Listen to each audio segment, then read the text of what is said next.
listening to Global Affairs Unfiltered with me, Jack Stockwell, and simultaneously at K Talk Radio. Um, Again, I feel somewhat guilty for not having given some updates since last Wednesday because of everything that's happening.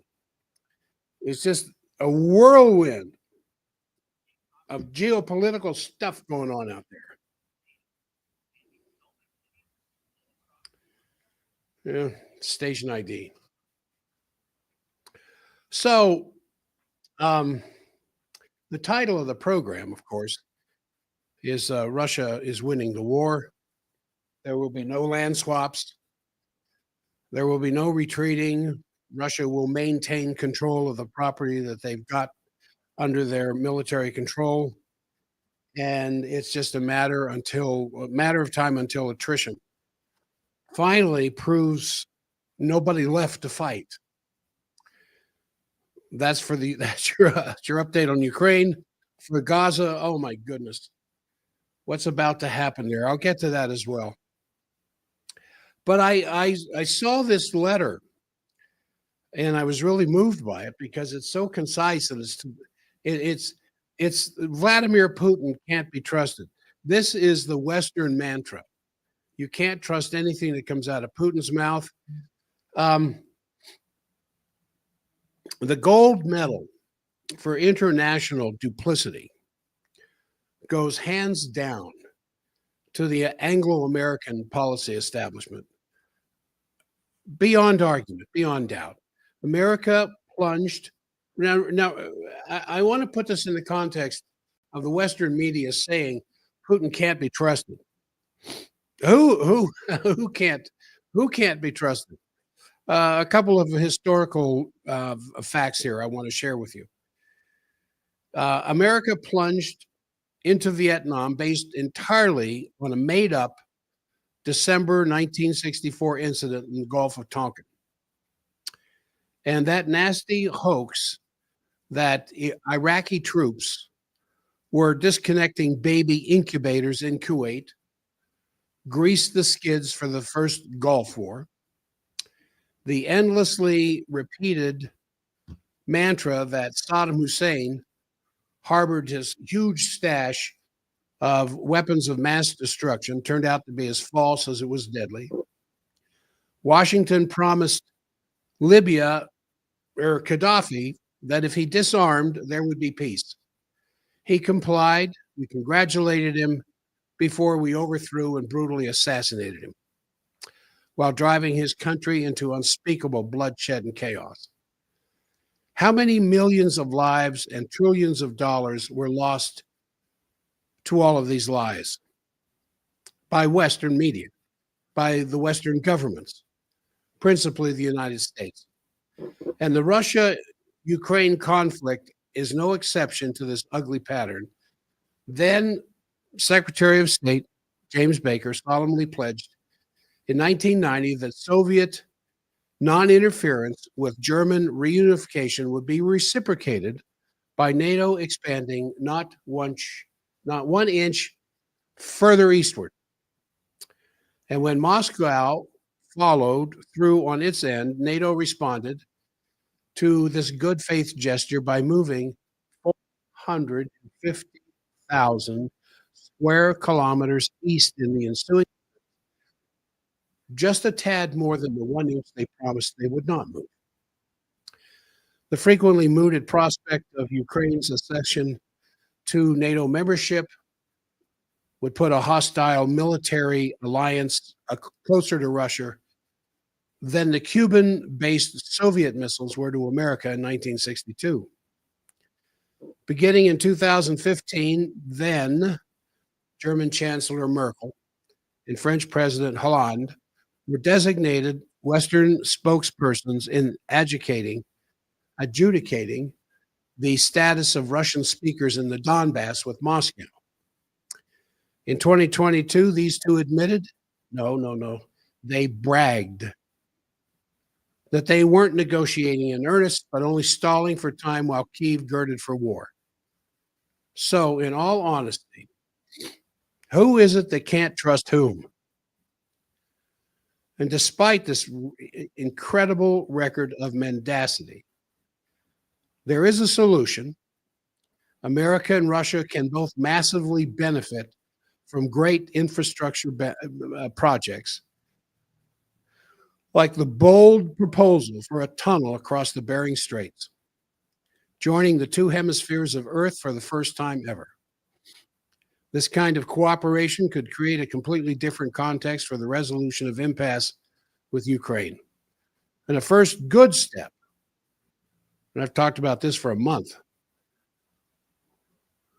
would be for Trump to rejoin his Russian and Chinese counterparts in Beijing for the 80th anniversary celebration of the end of the war in the Pacific.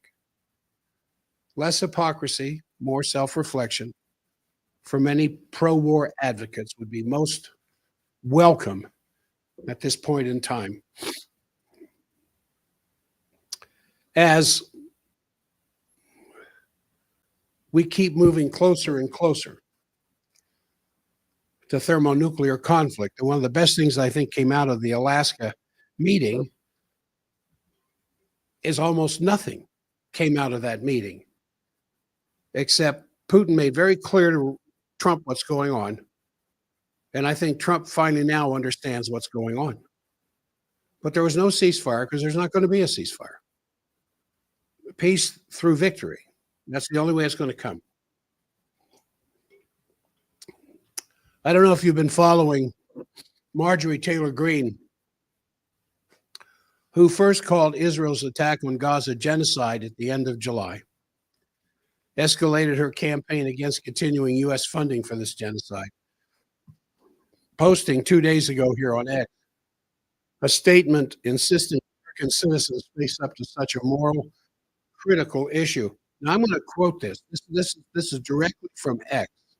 Marjorie Taylor Greene, maybe you already subscribed to her X account.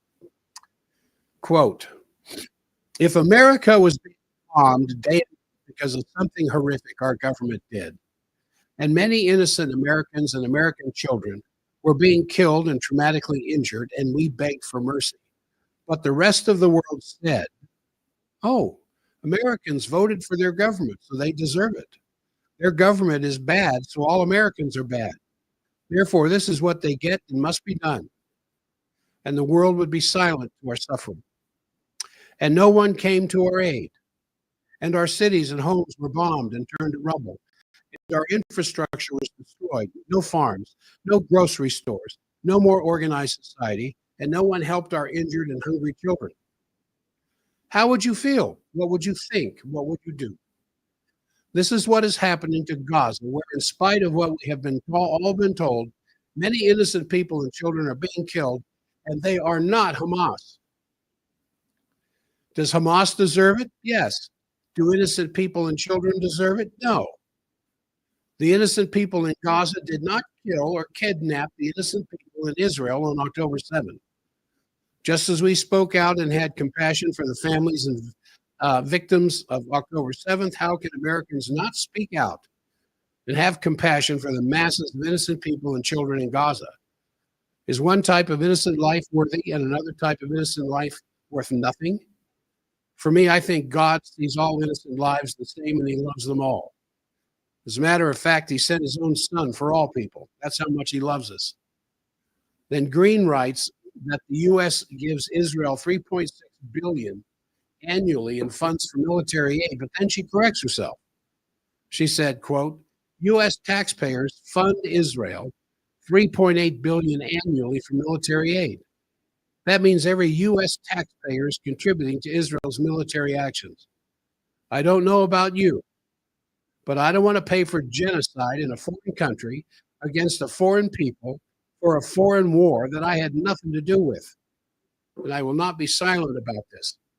3 days before, Greene denounced the influence of the American Israeli Public Affairs Committee, AIPAC, that we all know and love, on every single member of Congress as a key problem. In an interview with conservative podcaster Megyn Kelly, AIPAC, she says, quote, takes every single freshman member of Congress their first year on a very special trip to Israel. She refused to go, she said.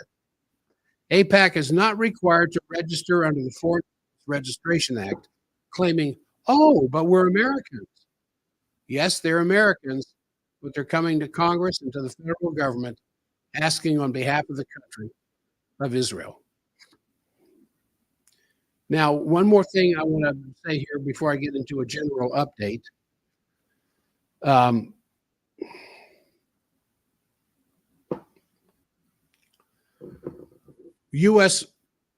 Former U.S. Secretary of State and former CIA Director Mike Pompeo penned this op-ed in the Financial Times on Friday. And it says, Trump must not reward Putin for his aggression in Ukraine. Said the man who publicly bragged that as head of CIA, we lied, we cheated, we stole, used a good smattering of those attributes to lecture President Trump. You remember that? I remember that interview. We lied, we cheated, we stole as the director of the CIA. Now, this is from Financial Times Friday. Quote, the president is marshaling American strength to build the coalition necessary to secure Ukraine's future. Exactly the kind of leverage Putin fears. As someone who sat across the table from Putin, the Secretary of State, I know he only responds to strength. This clear-eyed realism will be crucial to ensuring that any deal to end Russia's war on Ukraine secures Kyiv's sovereignty and deters Moscow from future acts of aggression. Putin has indicated he wants Zelensky to surrender the eastern Donetsk and Lugansk provinces as condition for ending the war. This would be a strategic catastrophe of Ukraine and a political non-starter for its government. More fundamentally, rewarding Putin's aggression with territorial gains would signal to every dictator worldwide that violence pays. Now, there's more to this that I want to quote, but I want you to try to hear this from Putin's vantage point. Where the war is over, they have essentially won it. Excuse me for a second. I got a little too close to my cat this morning.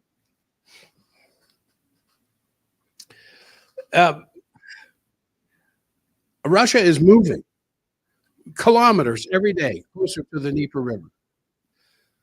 Before long, the rest of Zaporizhia, Sumy, Kharkiv, the rest of them are all falling into the hands of the Russian military. Russia has no intention whatsoever of giving up any land that they've taken so far. I think if I understand Putin, Putin's made it very clear every kilometer they take, every square kilometer they take is now Russian Federation. They don't trust anybody from the West. I think Putin wants to trust Trump because I think Putin understands, as slow as Trump is to understand what's going on, he's beginning to understand what's going on. And I believe Trump is a true American patriot. I believe he wants what's best for America. He sees through the eyes of a real estate magnate billionaire. He doesn't necessarily see through the eyes of the Constitution, though he's sworn to defend and protect it.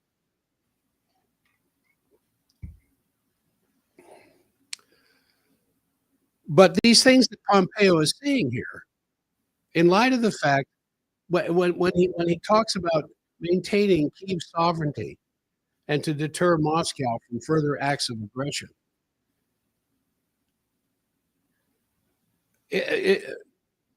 the unreality of this. Anyway, he further pontificates with this. But there's a red line. Ukraine should never be compelled to recognize Russia's claims to territories Moscow has seized and occupied illegally. Such a recognition would legitimize Russia's position and hand it an enormous military and propaganda victory. Mr. Pompeo, they already have the military victory. And if America appears to endorse Russia's land grab, let alone actually recognizing any territorial claims, we might as well send Xi Jinping an engraved invitation for China to seize Taiwan. So his proposal: European forces deployed along Ukraine's borders and an ironclad U.S. commitment to back them. Putin must be convinced that any future aggression will trigger an overwhelming response. I can't read this without laughing.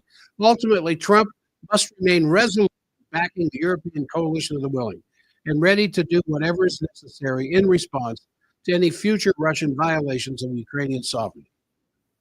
So when he's using phrases like overwhelming response or whatever is necessary, does that sound like threats of a nuclear response? Because if that's what you hear, I think that's what I hear. But it's just nonsense. It's silly nonsense.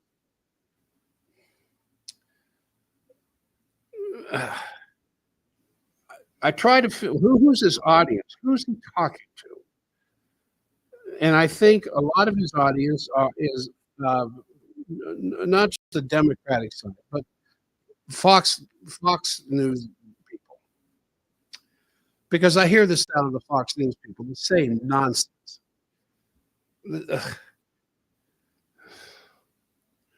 It just gets so frustrating. When the writing is on the wall, they can't see it. Now, something I want to say about Gaza, the latest on Gaza. I mean, the situation on the ground is absolutely abysmal. And one really lacks the words to describe what is going on if you've seen the videos, the heart-breaking, heart-rending videos. Officially now, 500,000 people are in an official famine in a catastrophic condition. That's just 500,000. You know what the conservative numbers for dead in Ukraine are now, dead and missing? 1.7 million.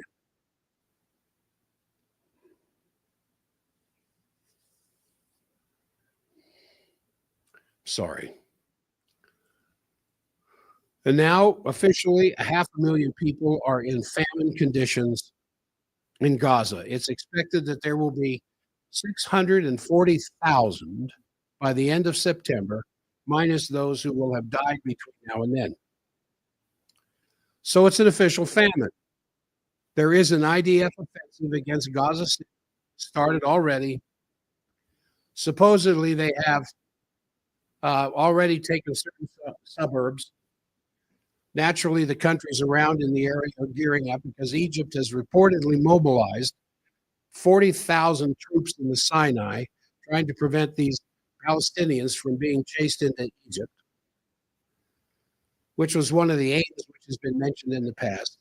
So the resolution 377 out of the UN General Assembly could decide to send a large contingent of blue helmets into the Gaza. I don't know that would remedy the situation. There are some very influential, knowledgeable people who've been speaking about this, that just the presence of many international forces united in the blue helmet deployment around Gaza would send a message to the rest of the world. But I don't know. I don't think that the rest of the world is so stupid they have to see blue helmets to know there's a problem.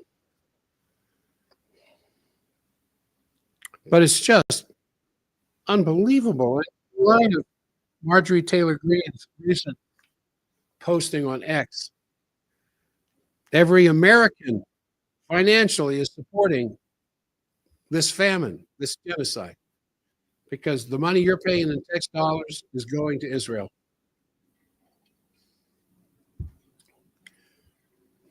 Now,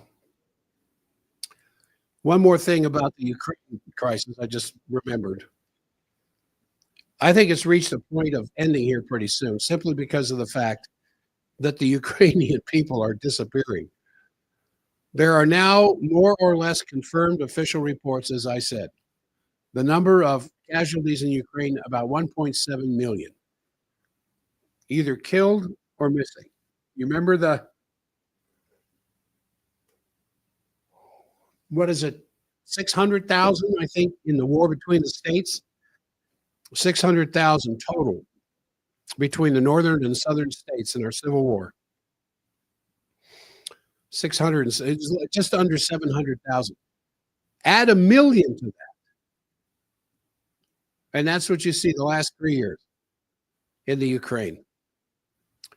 A Ukrainian member of parliament named Dmytryk said that Ukraine has lost several generations of its young people. Now, what's several generations? Think about that. He could have said, "We've lost our young people," or he could have said the number, "We've lost over 1,000,000 people," but he says we've lost several generations. Now, how long is a generation? Typically, a generation is from the time a group is born, a particular age group is born, and they start producing children. So it runs about 20 to 25 years. Several generations. They've lost the young, they've lost the middle-aged, and they've lost the aged because of the conscription laws under the dictator, Zelensky. And it really irritates me the more I hear him referred to as President Zelensky. His presidency was over in May of last year. And at the time that happened, just before it happened, he declared martial law. Ukraine is still under martial law. And as martial law, he installed himself as the dictator under martial law. But of course, the Western press refers to him as President Zelensky. To be president, you have to be elected to that position. Well, he was originally, but his term ended May of last year. Now, the present debate over exactly how many dead is inconclusive, but it wouldn't have to be so, I think.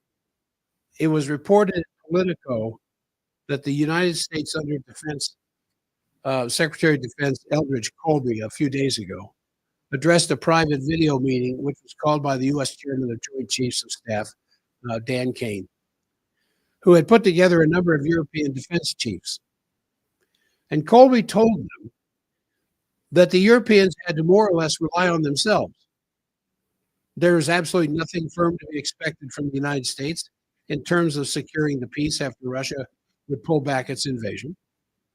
Trump added 10% of the cost of arms, which Europe is supposed to buy from the United States, then deliver to the Ukraine, which really isn't a very wise move at all. But obviously, there is now this big debate. If European troops should be sent, then that would be German troops. The British already said they don't want to send troops because they know proof perfectly well it is an absolute red line for the Russians. But in Germany, the Young Union, that's the youth organization of the CDU, the Christian Democrats who have control of the Bundeswehr, the Bundestag. One of them is Michael Kretschmer, who's the minister president of Saxony, who warned against sending German soldiers to the Ukraine. Among the Social Democrats have come out strongly against it in light of the history of Germany and Russia in the Second World War. And you could go back another few decades to what happened with Napoleon.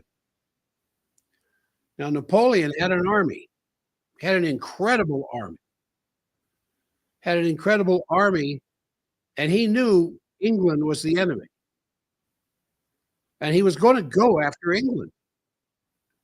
But it wasn't just England, it was the bank, the international banking cartel Napoleon knew was the enemy of mankind. But he got this hot flash and a hot fuse from Moscow. So he gets this wanderlust and says, all right, we're going to go after Russia instead. Well, we know what happened. Same thing with Hitler. Where was it? I think April of 71, 41, April of 1941, I think, when Operation Barbarossa got started. go and it was three pronged. The northern prong was to go after Moscow, and they got very close to Moscow. You'd think the Germans would have learned from this, and now they want to put troops into the Ukraine. Well, the debate isn't finished yet because a solution was already worked out completely in Istanbul in that meeting in March of 2022, where there was an agreement between Zelensky and Putin to agree on the so-called Istanbul formula that would simply involve Ukraine going into permanent neutrality. No foreign troops on Ukrainian soil, and a security guarantee that would be given by the permanent 5 members of the UN Security Council, plus other nations such as Turkey and others. And now that makes total sense.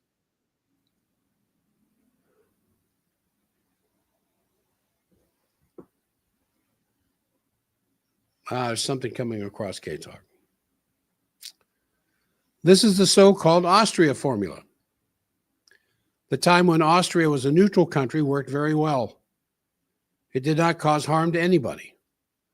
And interestingly enough, when the foreign minister of India just visited Moscow and met with Russian Foreign Minister Lavrov, in his press briefing repeated that particular proposal, namely to have permanent neutrality in the Ukraine, and the permanent 5 security members of the Security Council of the UN all agree to it, guarantee it. He also mentioned that the solution before the deaths of 1.7 million people was already agreed upon.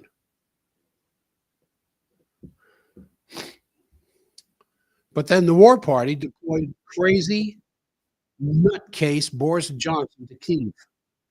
And Johnson told Zelensky to absolutely keep the fighting because all of NATO would back him up. And that is right now probably the most realistic proposal on the table. It was also mentioned on a webpage called Lawfare by Ukrainian lawyer Selenikov, who repeated that the solution is actually on the table. This is actually an old idea. It was mentioned already in the memoirs of French diplomat Maurice Montaigne, who used to be an advisor to French President Chirac, who was also an ambassador to Russia and China.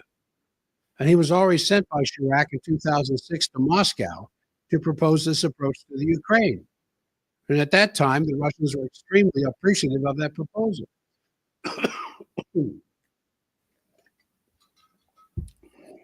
So I think that's something that should be campaigned for, because if the permanent 5 are in it, and that includes Russia, it would also emphatically include China. Therefore, it would really solve the problem. Now, obviously, the relationship among the BRICS is very favorable for such a relationship. I should mention, just for the sake of it, that the rapprochement or getting close among the BRICS countries in reaction to President Trump's wild and tariff installments of 50%, 100%. Nobody knows what it's going to be from one day to the next. But what that resulted in is that all the BRICS countries have moved much closer. Lula in China, Lula and Modi, but especially Wang Yi, who just showed up in India, meeting with their foreign minister and national security advisor, and even Prime Minister Modi. Then immediately after that, the Indian foreign minister went to Moscow to meet with Lavrov, where they reiterated the deep special privilege that exists between India and Russia, ignoring more or less what Trump said about hitting India with these death-dealing sanctions, for Pete's sake. I mean, in India, there's a very strong sense of the non-aligned treaty. They don't like to be pushed around, and they felt that some of the statements by President Trump and the threat of tariffs was just too much. And what has resulted in is rather a loosening of the relationship between the United States and India, and it's all more moving closer to Russia, and more importantly, closer to China, because Modi is going to go here next month to the Shanghai Cooperation Organization, or I guess maybe it's this week. Anyway, in all likelihood, he's going to meet with President Xi, may even participate in the Beijing military parade. where China will be demonstrated some of its latest breakthroughs in military technology, and President Putin has already announced he's going to attend. President Trump should be there.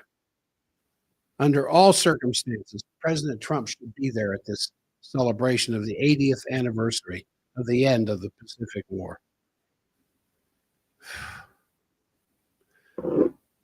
I think there may be a chance, I really do, that Trump might be waking up.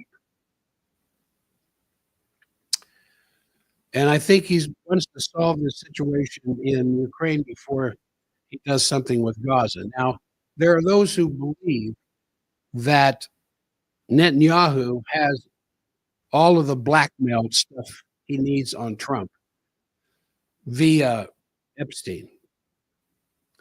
And then there are those who say, no, if the Democrats had access whatsoever to any Epstein stuff that Trump may have been involved with, they would have exposed it during the campaign last year. Which makes great sense to me. I'm sorry for those and I'm blowing my nose.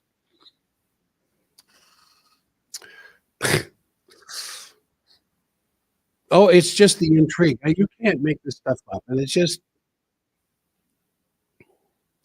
when it's all over, we're on the other side, and we can see the great movies of what really took place. I think this is going to be some of the most interesting, some of the most stirring stuff that's happening. But I really do think Trump is starting to wake up to what's going on and realize he's been getting a lot of bad advice.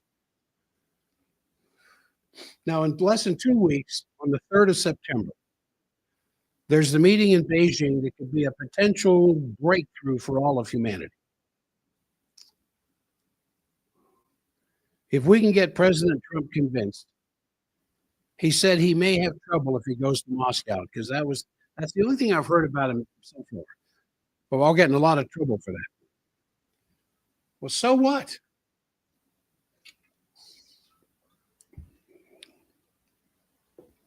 So what? That's what we put you in that position for.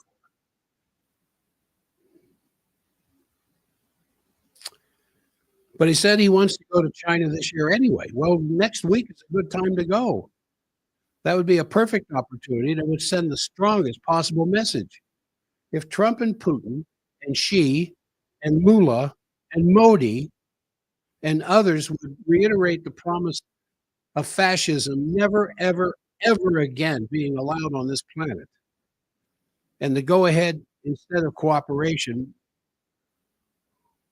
what is so hard about getting President Trump to understand that?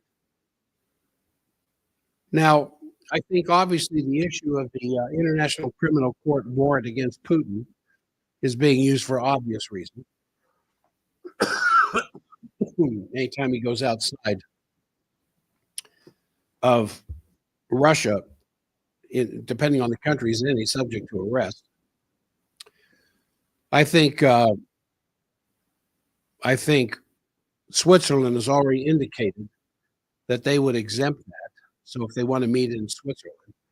So if Putin would choose to go to a trilateral meeting with Trump and Zelensky to Switzerland, that he would be protected. Other countries have done likewise. But it's obviously extremely counterproductive. While I think when you consider the attitude of Russia right now, how they have lost trust, they have been cheated and lied to so many times, that if you make a list of the broken promises to Gorbachev and Shevardnadze about NATO not moving 1 inch further to the east, to all the many promises which were broken after that, the color revolution, the coup attempt in the Maidan.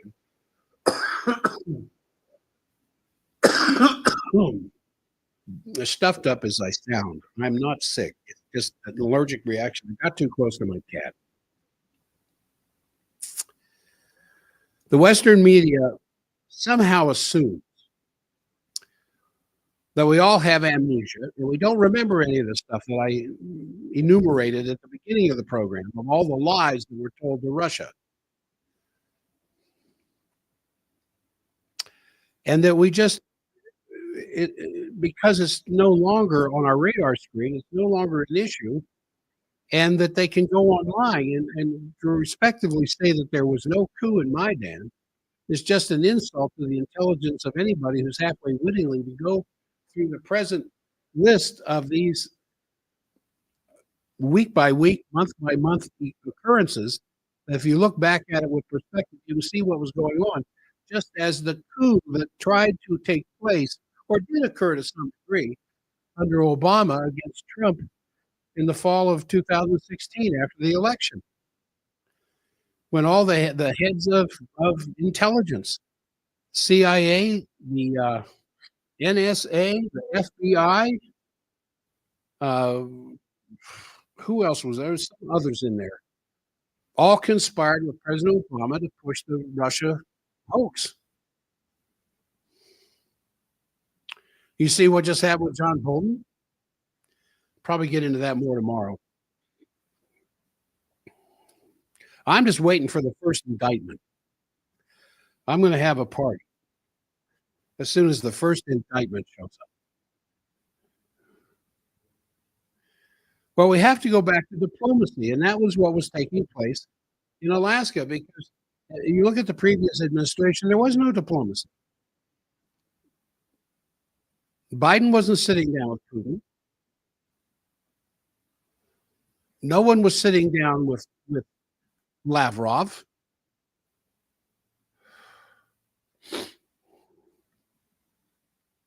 The peace of Westphalia was possible, a great lesson to be learned from that was possible because after 150 years of religious war, 1/3 of Bohemia and 1/3 of other parts of Germany were destroyed. Remember, the northern half of Germany was Catholic, the southern half was Lutheran, with Martin Luther. And for 150 years of war, people recognized that if the war continued, nobody would be around to enjoy the victory because they would all be dead. And isn't that the condition all the more in the age of thermonuclear weapons? Is that not an incentive to say, listen, we got to sit down and talk? Because military solutions in the age of thermonuclear warfare simply is suicide. So that's what the Russians are talking about, a new security architecture. The Chinese are talking about it. Now, when the Western nations talk about a new security architecture, they're talking about Russia going back to the borders before March of 2022, giving up everything, go home with their tail between their legs, and then pay an unbelievable amount of hundreds of billions of dollars, probably trillion, to help restore and put Ukraine back on its feet. And Russia is saying, nah, we don't agree. Here's what's going to happen. We're going to keep every last piece of ground that we have taken. It's now, in fact, it's not that we're going to keep it. What's important for you to understand, Western nations, is that every square kilometer we take is now a part of the Russian Federation and will be defended as such. And so Russia's been saying all along that their core interest is the border of Russia, and anything moving against it is a threat to Russia. And you can't put these weapons that the West wants so close to where the warning time is simply too short. It's like a reverse Cuban Missile Crisis. So it's kind of to the point where reality kind of smacks you upside the head when you're willing to see the truth. Now, the Russian attitude is as to where they are and what's going to happen and what you can expect out of them is simply this. peace through victory. There will not be peace through a ceasefire. Ceasefire doesn't bring peace. A ceasefire just simply allows the side that's getting their butts kicked to rearm to some degree. And Russia is not about to let something like that happen. There will be no compromise. Russia will win this war. In fact, I think Russia is already winning this war. In fact, Russia may have already won this war. And Europe, calling themselves the coalition of the willing, as Ritter says, willing to do what? They have no capabilities. The rate of desertion among the Ukrainian troops probably top desertion records for the history of warfare. They know they're being slaughtered. Europe has nothing to offer. Germany's, a few verbal farts about, well, we're going to put some German troops over there. The British were saying they were going to, but now they know they can't. They won't. Somehow Russia has made it very clear to them that is an absolute red line that they will respond militarily to if Britain was to put troops into the Ukraine. And so Europe really, anything Europe is saying right now, such as Pompeo was saying there in the Financial Times, is just, it's just an empty threat. Russia doesn't view the Europeans seriously. The only power that Russia will talk to now is the United States. Europe has lied to Russia over and over again that there's not a serious statement that could be made on the part of Europe that the Russians would listen to. And that's it. Europe is off the table. Russia doesn't care about Europe anymore. Russia doesn't consider Europe anymore. If Europe wants to hook and jab in Ukraine and join the battle and come in and fight, they'll all die. Russia has control of the sky.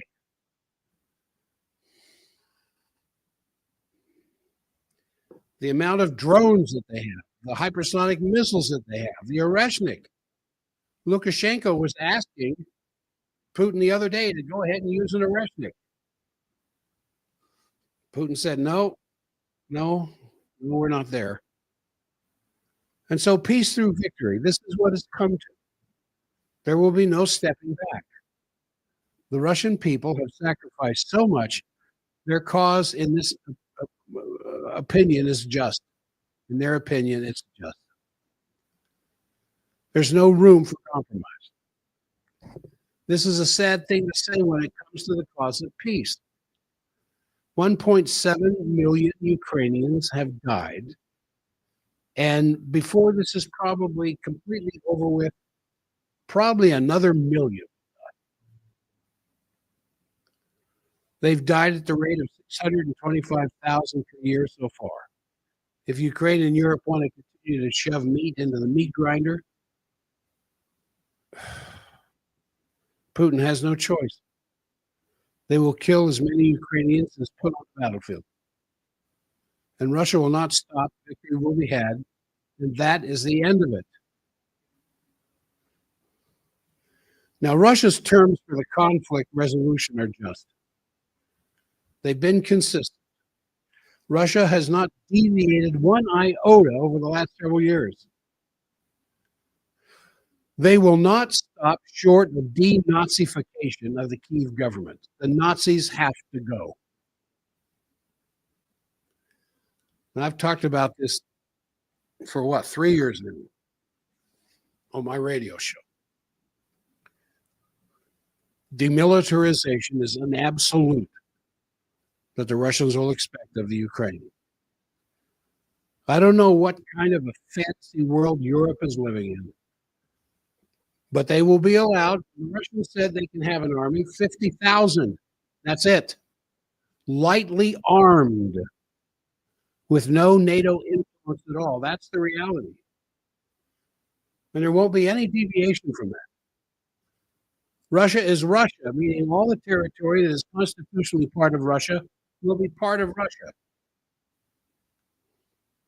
And so there was a warning to the Ukrainians. If you want to continue this war, where Russian blood is spilled, will be Russian forever. That's what Ritter said the other day, speaking on behalf of the Russians. Wherever Russian blood is spilled, that will now be Russia. Now, what are you to take from a comment like that? That they're ready to sit down and talk ceasefire, prisoner exchange, help the wounded, clean up the battlefield somewhat? When you're talking blood, you're talking the ultimate leverage tool. Wherever Russian blood is spilled, that is now Russia. So if the Ukrainians compel Russia to go into the Odessa, to go further into Kharkov, to go into the Sumy, all those territories are going to be lost too because they're going to become part of the Russian Federation. Russia is not making this a demand for peace. Russia's just saying, if you want war, there will be no more Ukraine left.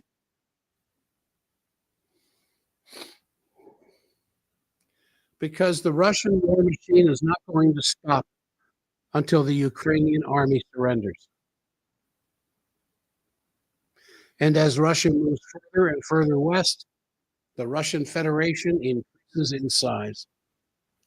Now that's reality. When you hear people like Putin, talking like that, when you hear Lavrov talking like that,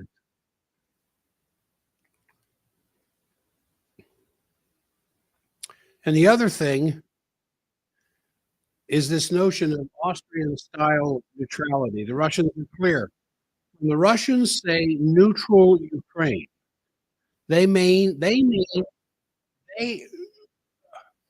Russia has used the term neutral Ukraine. What Russia means by that is a Ukraine under the umbrella of Russia. Independent sovereign nation, got their own elected government. Russia won't have anything to do with that. But Russia will be looking at Ukraine through a microscope and monitoring everything that's going on, leaving the Ukrainians to do what they want to do. But if you want to keep fighting, we will keep fighting, and we will keep taking land. And to repeat myself, because to me it's one of the most dramatic military statements I ever heard in my life. Wherever a drop of Russian blood falls, that is now Russia. There will be no classic neutrality in the way that Austria has been or was neutral in World War II. Because the Russians simply don't trust them anymore. Finland ruined the trust. Switzerland ruined the trust. Austria ruined the trust. For anybody in Europe to now call themselves neutral means they're pro-West, anti-Russian. End of story. And the Russians know this. They see it. And Europe can't convince them otherwise because they're not going to believe a word that comes out of a European mouth. They're only going to, there is one voice in the West that Russia is listening to now. Donald John Trump. Imagine that. Imagine that. Imagine that. There is one voice that Russia is listening to. And you know why? It's not because they think Trump has got things figured out. It's not because they think that somehow they can twist Trump's arm and get the advantage. It's not because they have more nuclear weapons. I'll tell you why. This is my opinion. The reason they will talk to President Trump is because they know President Trump loves America. And they know that Trump is a patriot that you can't say about previous administrations. And they know that Trump wants to do what's best for the United States. If you can get through the crap and the BS and the lies that surround him every day from his immediate staff. And only so long as the President of the United States appears to be serious about pursuing peace with respects to what the Russians are requiring for their own national security apparatus will that continue. That's such a sad conclusion, but that's the reality. And people need to accept it, because otherwise you're just spinning your wheels, because Russia is never going to yield. When you're the superior military power, not just in the sense of battle on the ground, but the sustainability of it, where we know that what takes an entire year for the United States and the rest of Western Europe to provide armament and military strength to the Ukraine, Russia does every month.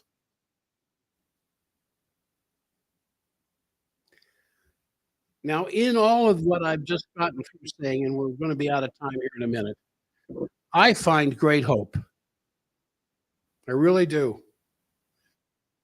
Because I think Trump is coming around if he lives long enough.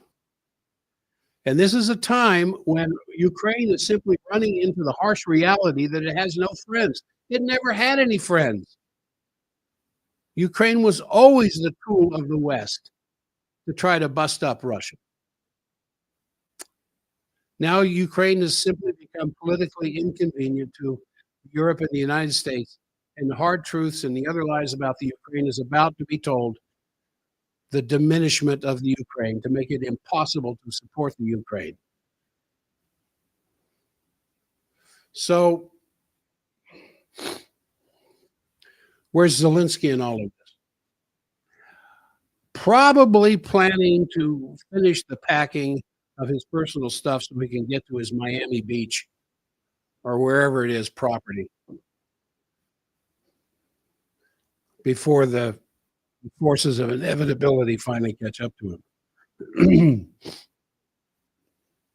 All right, it looks like we're done at K-Talk. I'll see you at K-Talk tomorrow.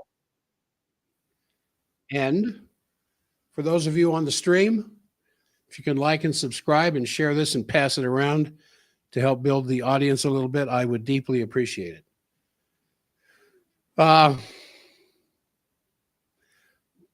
I guess you don't have to wonder where I stand in all of this.